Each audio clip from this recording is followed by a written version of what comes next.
વર્ષ 2030માં કોમનવેલ્થ ગેમ્સનું આયોજન થઈ રહ્યું છે અને ગુજરાતને યજમાની પદ મળે તે માટે તમામ તૈયારી થઈ રહી છે। ત્યારે મોટા સમાચાર એ કે ભારતે કોમનવેલ્થ ગેમ્સ 2030ની યજમાની માટે દરખાસ્ત કરી છે।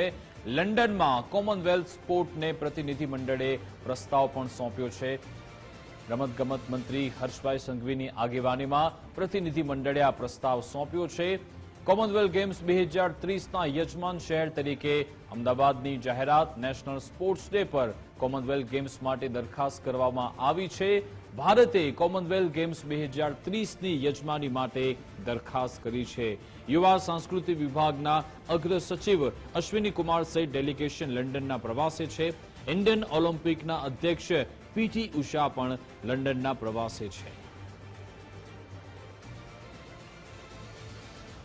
તો કોમનવેલ્થ ગેમ્સ 2030 માટે તમામ તડામાર તૈયારી થઈ રહી છે। પહેલા તો કેન્દ્રીય કેબિનેટ બેઠકમાં બીડ માટે મંજૂરી આપવામાં આવી હતી ગુજરાત સરકારને અને હવે રમતગમત મંત્રી હર્ષ સંઘવી લંડનના પ્રવાસે છે અને આખું જે પ્રેઝન્ટેશન છે, પ્રસ્તાવ છે, દરખાસ્ત મૂકવામાં આવી ચૂકી છે। ભારતે કોમનવેલ્થ ગેમ્સ 2030 માટે યજમાની માટે દરખાસ્ત મૂકી છે।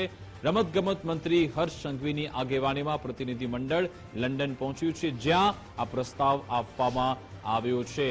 કોમનવેલ્થ ગેમ્સ માટે આ પ્રસ્તાવ મૂકવામાં આવ્યો છે, જેમાં અમદાવાદ શહેરની પસંદગી કરવામાં આવનાર છે, તે માટે જ આ પ્રસ્તાવ મૂકવામાં આવ્યો છે। અમદાવાદ કે જે ક્રિકેટના વર્લ્ડ કપની પણ અહીંયા યજમાની કરી ચૂક્યું છે, ત્યારે નેશનલ સ્પોર્ટ્સ ડે પર કોમનવેલ્થ ગેમ્સ માટે દરખાસ્ત કરવામાં આવી ચૂકી છે।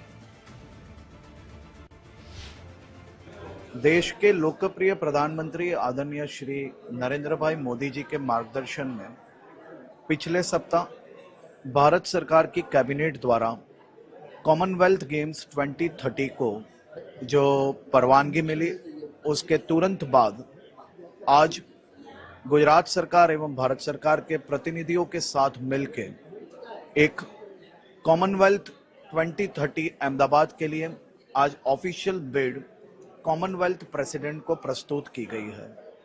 आने वाले दिनों में लगातार इसके प्रेजेंटेशंस और ये चालू रहेंगे। खास तौर पे देश के लोकप्रिय प्रधानमंत्री श्री नरेंद्र भाई मोदी जी ने पिछले 10 सालों में भारत में स्पोर्ट्स के लिए एक नई दिशा एवं सभी खिलाड़ियों के लिए नई फैसिलिटीज प्रस्तुत की गई एवं अवेलेबल करवाई गई है। उसी के कारण आज भारत में बहुत ही बड़ा स्पोर्ट्स सेक्टर के अंदर बदलाव आ रहा है। मैं प्रधानमंत्री जी का बहुत बहुत आभारी हूँ, भारत सरकार का आभारी हूँ एवं हमारे गृह मंत्री श्री अमित शाह जी और स्पोर्ट्स मिनिस्टर श्री मनसुख भाई मांडविया जी, हम सभी साथ में मिलके भारत सरकार के साथ मिलके गुजरात सरकार एवं हमारी लोकल म्यूनिसिपल कॉरपोरेशन ये 2030 की कॉमनवेल्थ गेम्स को एक ऐतिहासिक गेम बनाने के लिए आगे बढ़ रहे हैं। आभार।